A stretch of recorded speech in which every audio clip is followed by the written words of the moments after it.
Hi guys, my name is Noreen and today I'm going to show you how to do clouds in watercolor. I've got some Strathmore 500 series 100% cotton watercolor paper here, some different brushes. We're going to use probably a bigger one to do our large washes and some smaller ones to pick up paint and maybe add in some details. The other thing you're going to need is either tissues, like from a tissue box. You can also use even toilet paper from a toilet paper roll or paper towel. And we're going to use that to pick up some of the paint and leave behind some of the white areas.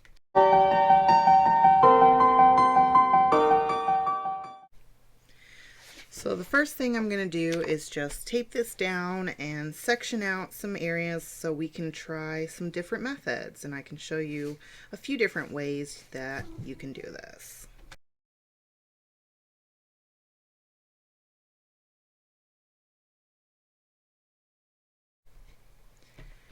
So now I'm just going to get my paints ready. Now this is a very well loved Daniel Smith watercolor palette that I put together. It's made up of just the very basic primary colors. So very contaminated lemon yellow, for my cool yellow, New Gamboge, this is Pyrrole Scarlet, French Ultramarine, Quinacridone Rose, and Phthalo Blue. And then I've also got Payne's Gray and a Red Iron Oxide, which I don't actually use that much. As you can see, I really like my Quinacridone Rose. But to prepare this, we're just going to spray it down with some water. Let that sit for a minute, and then it'll be ready to use. So I'll be back.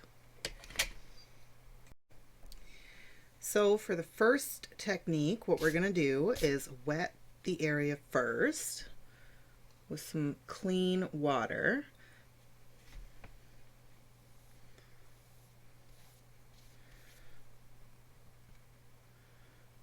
And then we're going to drop in some paint. Let's go with some French Ultramarine,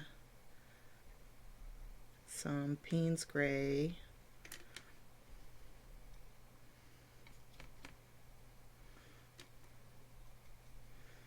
for like a dusky color. And we're just going to paint it in. So for the first one, I'm just doing a flat wash, but we can lift this out like that with another brush.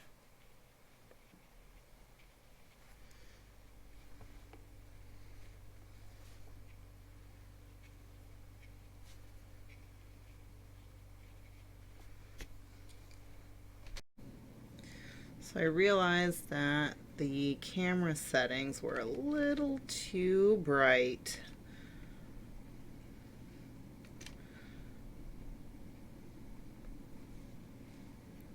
So let's try this again. Get a nice flat wash in there. Oops. And then with a clean, almost dry brush,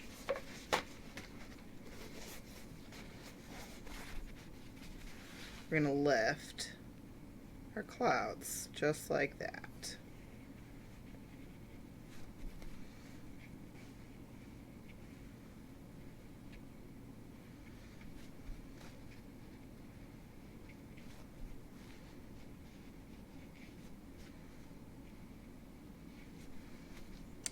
Now you can also use the tissue paper, and depending on the material that you use and how hard you press, you can get some really interesting textures and shapes. So the harder I press, the more it's going to lift, right? So look how much that came up.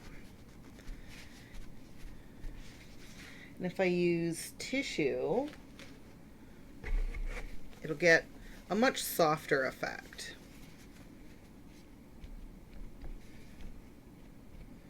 So maybe some of the background, right? And then we can increase some of the definition here by dropping in a little darker areas. And this is while the paper is still wet, so that paint spreads and you get a really nice, soft, puffy effect. Now if you get an edge that you feel is a little too sharp, you can take a clean, damp brush and go along the edge to soften it up.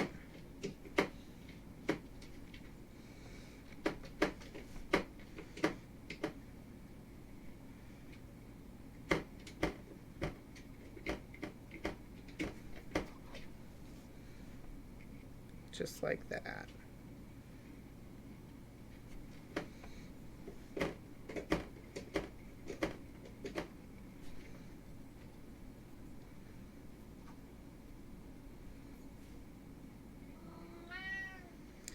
Now watercolors will dry a bit lighter. Watercolors will dry a bit lighter than when you lay them down. So that's really nice. You can go in with different layers and get different effects.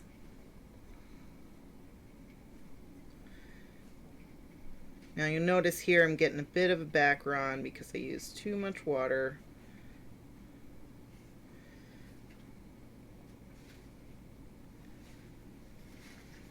We're going to let that dry and go on to the next one, and then we can come back and add in some highlights.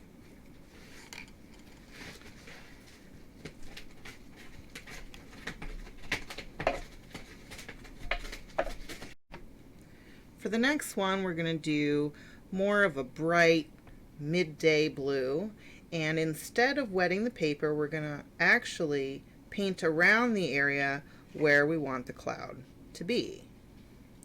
So this is going to leave almost a sharp edge.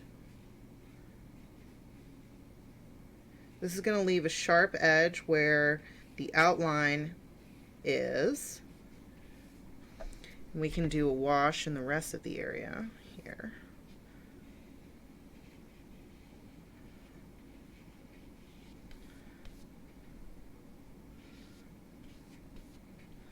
Now this is wet on dry, so we didn't wet the paper first. And the reason is because I want to preserve this white edge. I want it to look really crisp.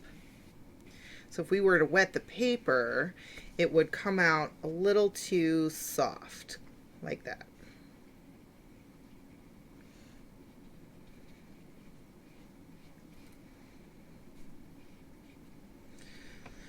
So now we can do a little lifting in the back.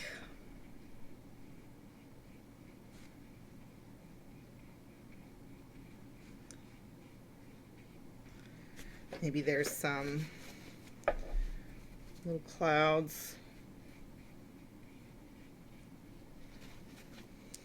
And in the front, we use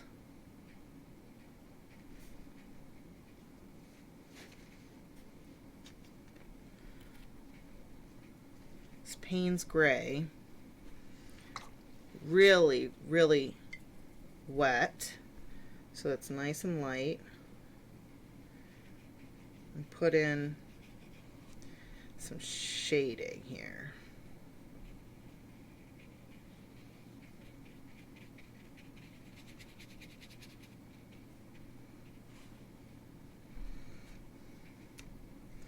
Now the closer to the foreground you come, you can get a little darker.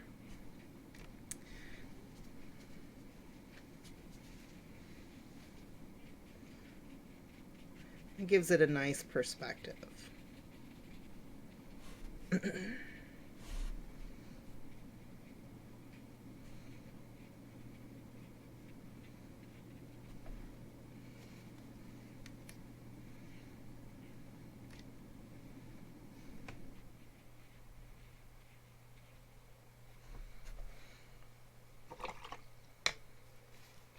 So we'll let that dry.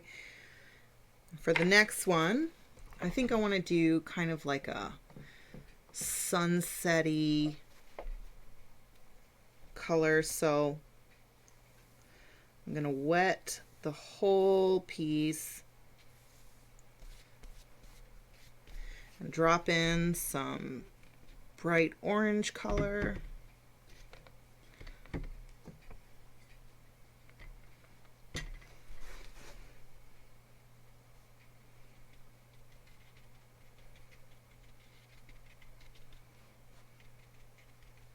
You don't have to be precise with this. You can be really expressive.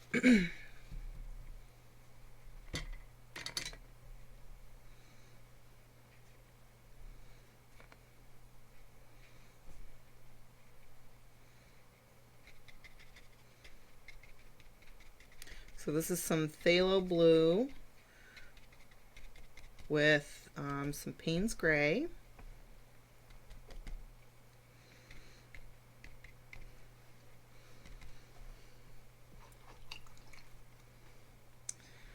A little yellow right in the middle there.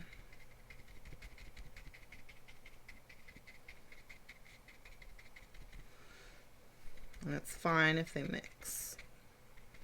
We should get some really clean mixes here because all the colors that I've chosen, I think except for the Payne's gray, are single pigment colors. And so what that means is you're not going to get mud as often. Mud happens when you mix complementary colors, and often paints are based, they have a base of multiple colors, right? So you don't always know the paints that you're using unless you're looking. You don't always know if the colors that you're trying to mix actually contain complementaries. So you might actually end up with mud.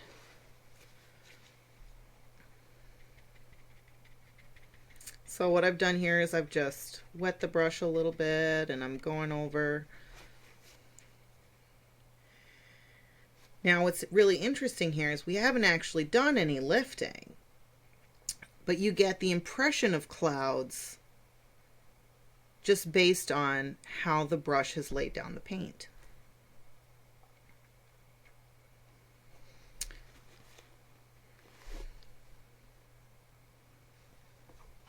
For this last one, I think I'm gonna do another wet and wet.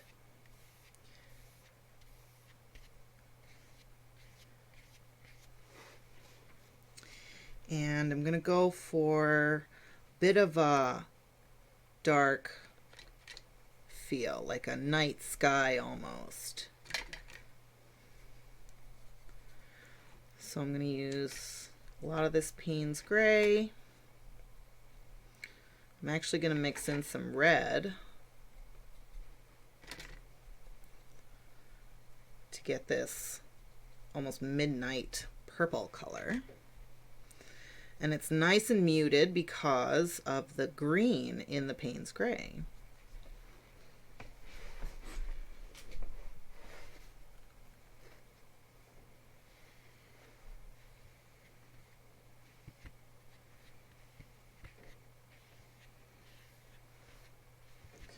Now as I get closer to the bottom here, I actually want it to be a little lighter. So I'm going to load up the top with a lot of color.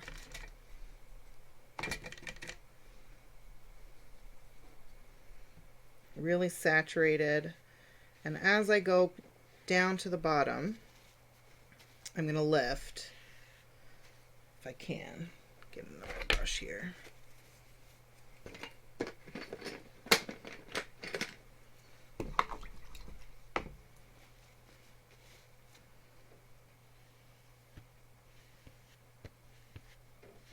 And get a nice gradient wash. And already it looks a bit like kind of those streaky clouds that you get at dusk. I don't know why I'm getting such a glare here, but once it dries, you'll see. And then while it's still wet, I'm going to use some tissue and just lift out at the bottom, because at the top I want to get more of like a shadowy cloud effect.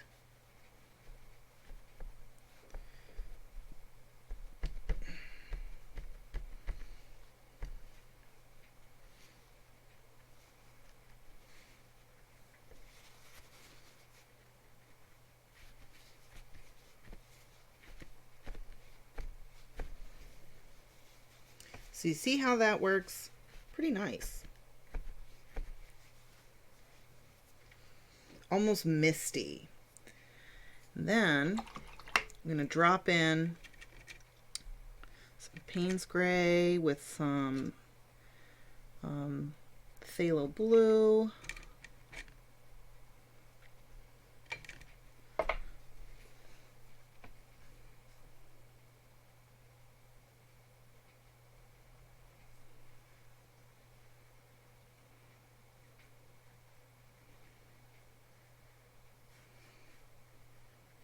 Almost like some storm clouds, right?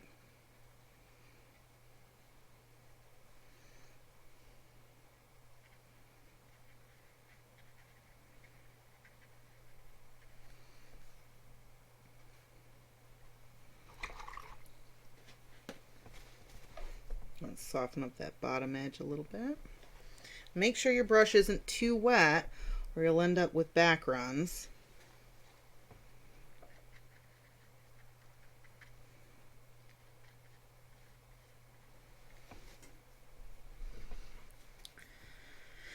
Now, we'll let these dry and come back for some details. Okay, so now this is dried. I don't know if you can see that.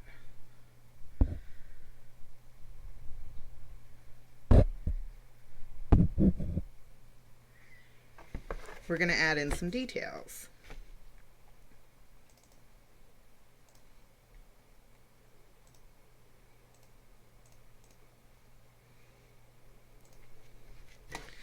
So what I'm thinking is add some darker clouds here, and we can even go in with some gouache and over here to give some backlighting.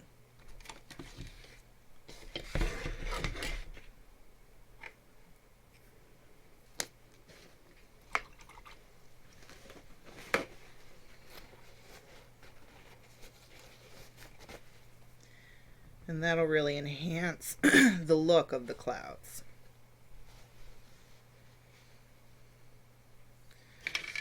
So you may have noticed this piece of paper. I use this to test the intensity. I think that's about where I want it. So now this is dry, we can get some really crisp lines in here.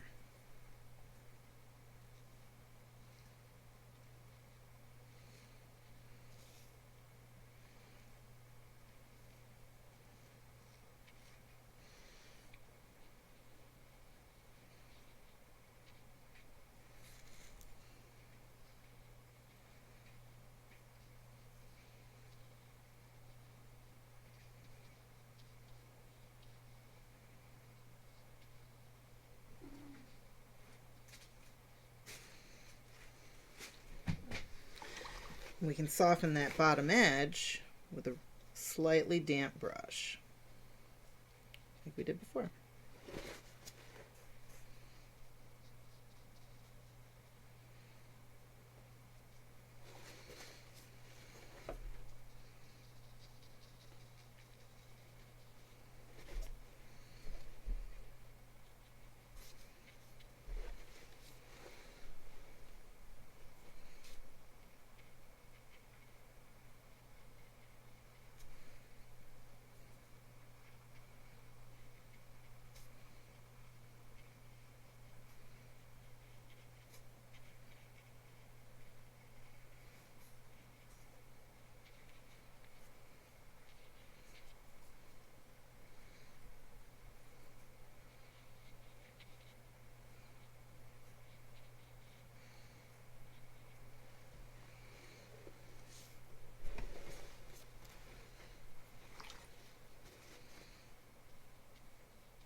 Now for this top one up here,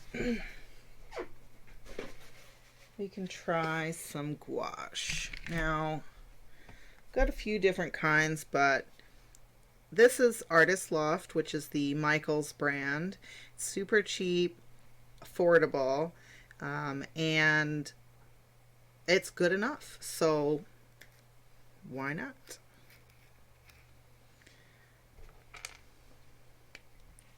I'm actually just going to put it right there.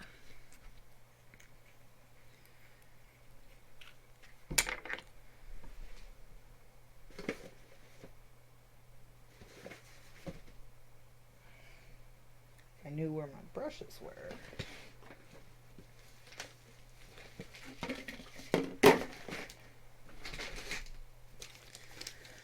Okay, so I think I'm going to use a detail brush. So since this is pretty small, this is a, I don't know, 12-0. I'm not sure. I would call it super freaking tiny. So just, I wet the brush a little first.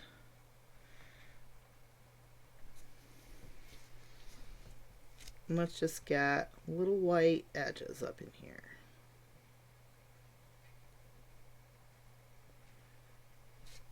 You know, kind of like how clouds, when the sun's behind them, that silver lining.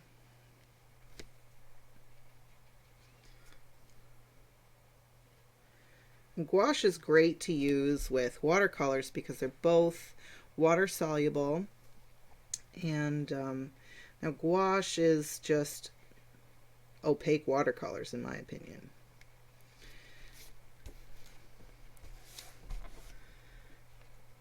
And they work very similarly, which is nice.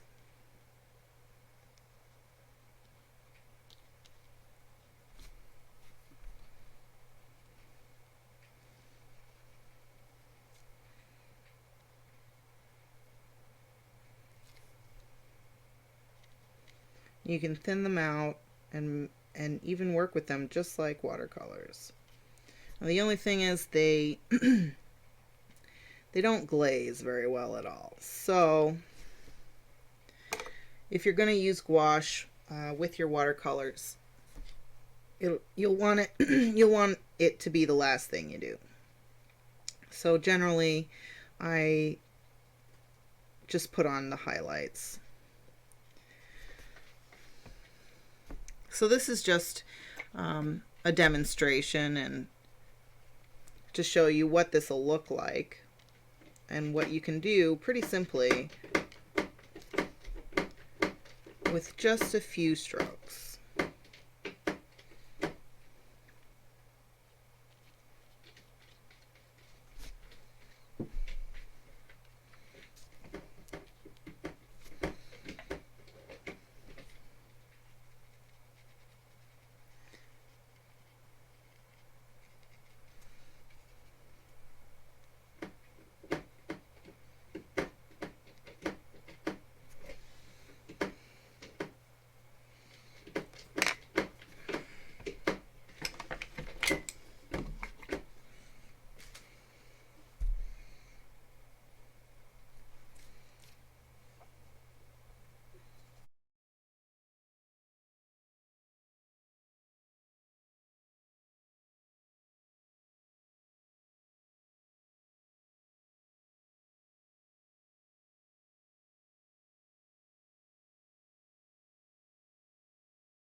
So now we'll let this dry again and then pull up the tape so you can see the final piece. So now that this is completely dry, well, mostly, it's good enough. We can pull the tape up, and now this is not the normal tape that I use. I generally use blue painter's tape, but I couldn't find it. So this is just some washi tape that I had, and it is just so not sticky enough. Not even close.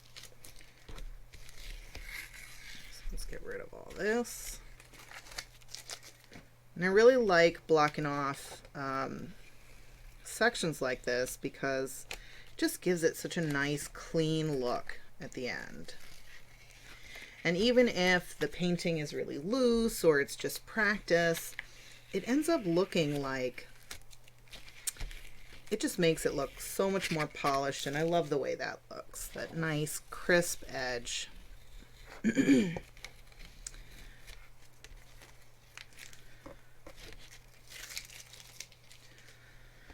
So there's the finished product. If it'll focus, let's try that again.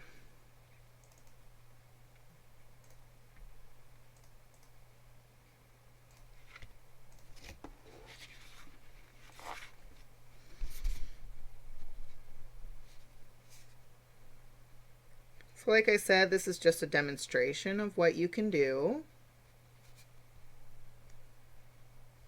But I think it looks pretty nice, and there's a lot of different ways that you can use this. Thank you so much for watching. I hope you enjoyed this tutorial. If you have some good methods for making clouds with watercolor or gouache, let me know in the comments so I can try them out. Make sure you like and subscribe so you don't miss my next video. Speaking of which, here's a sneak peek. In my next video, I'm going to show you how I ink and paint this piece.